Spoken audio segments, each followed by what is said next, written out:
नमस्कार, मी कोमल. सकाळच्या Facebook लाईव्हमध्ये आणि YouTube लाईव्हमध्ये आपल्या सगळ्यांचं स्वागत. खरं तर आता Facebook लाईव्ह आणि YouTube लाईव्हच्या माध्यमातून आपल्या सर्वांसमोर येण्याचं कारण म्हणजे शिवसेना उद्धव बाळासाहेब ठाकरे पक्षाचे पक्षप्रमुख उद्धव ठाकरे यांच्यावर योग्य ती कारवाई करा, असं केंद्रीय निवडणूक आयोगानं सांगितलंय. आता केंद्रीय निवडणूक आयोगानं ठाकरेंवर कारवाई करण्याचे आदेश हे नेमके का दिलेत? हे नेमकं प्रकरण काय? तेच आपण समजून घेण्याचा प्रयत्न करणार आहोत.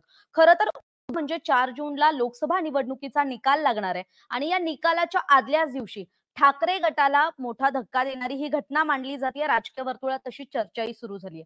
कारण आता हे ठाकरेंवर कारवाई करण्याचे आदेश केंद्रीय निवडणूक आयोगानं का दिलेत हे जर आपल्याला समजून घ्यायचं असेल तर त्यासाठी आपल्याला 20 मे या तारखेला जावं लागेल. म्हणजे 20 मेला राज्यातल्या 5व्या टप्प्यात राज्यात मतदान झालं आणि राज्यातला मतदानाचा 5वा आणि शेवटचा टप्पा होता. म्हणजे देशात लोकसभा निवडणुकीचं 7 टप्प्यांमध्ये मतदान झालं आणि त्याच्यातला शेवटचा टप्पा हा 20 मे रोजी जो महाराष्ट्रातल्या 13 लोकसभा मतदारसंघांमध्ये झालेला दिसला. आणि या लोकसभा मतदानाच्या टप्प्यामध्ये 5व्या टप्प्यामध्ये मुंबईतले 6 मतदारसंघ, मुंबई नजीकचे ठाणे, कल्याण आणि नाशिक या मतदारसंघांमध्ये मतदान झालं. तर त्याच दिवशी दुपारी उद्धव ठाकरेंनी पत्रकार परिषद घेतली होती आणि या पत्रकार परिषदेत त्यांनी थेट निवडणूक आयोगाच्या कारभारावर ताशेरे आणि खरं तर मुंबईत जे मतदान झालं ते काहीसं स्लो किंवा संथ गतीनं झालं असा आरोप त्यावेळी महाविकास आघाडीच्या नेत्यांनी केला.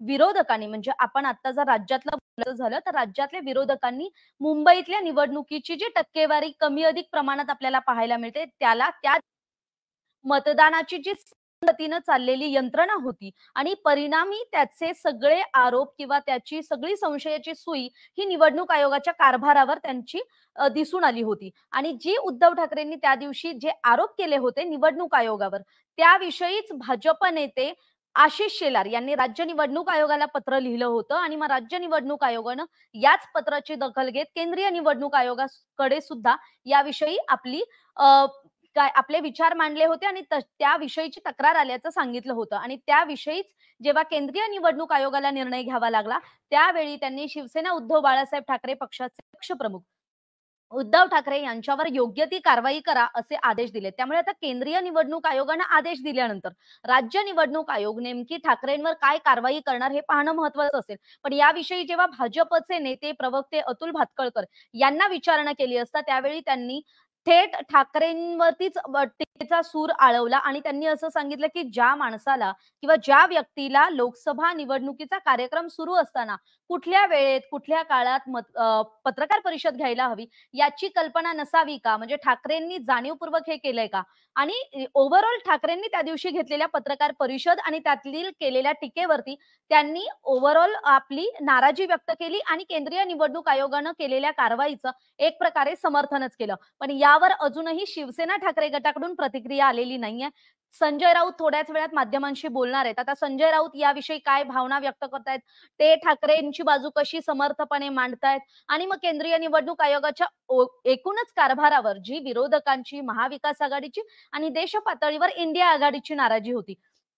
आता हे प्रकरण पुढे काय वळण घेईल हे महत्त्वाचं असणार आहे. कारण खरं तर 4 जून म्हणजे उद्याच लोकसभा निवडणुकीचा निकाल येणार आहे आणि कुठेतरी टफ फाईट होणार आहे असं एक तरी आपल्याला सांगतात. म्हणजे कुणीतरी महाविकास आघाडीला 25 जागा दिल्यात तर कुणी 50-50 म्हटलंय, कुठेतरी महायुतीचं पारडं जड आहे. पण नेमकं मतदार राजानं कुणाला आपला कल दिलाय हे आपल्याला उद्या 4 जूनला कळणार आहे. त्यामुळे आपल्याला लोकसभा निवडणुकीचा निकाल नेमका काय असणार आहे ते जाणून घेण्यासाठी सकाळच्या सर्व प्लॅटफॉर्मवर आम्ही उद्या सकाळपासूनच लाईव्ह असणार आहोत. हा निवडणुकीचा निकाल जितका वेगवान आणि अचूक पद्धतीने आपल्यासमोर मांडता येईल तसा माझा आणि माझ्या सहकाऱ्यांचा प्रयत्न असेल. तोपर्यंत आपण पाहत राहा सकाळ. महाराष्ट्रातील सर्व बातम्यांचे विश्वासार्ह व्यासपीठ सकाळच्या सर्व सोशल मीडिया प्लॅटफॉर्मला लाईक, फॉलो आणि सबस्क्राईब करा. तसंच सर्व नोटिफिकेशनसाठी बेल आयकॉन प्रेस करायला विसरू नका.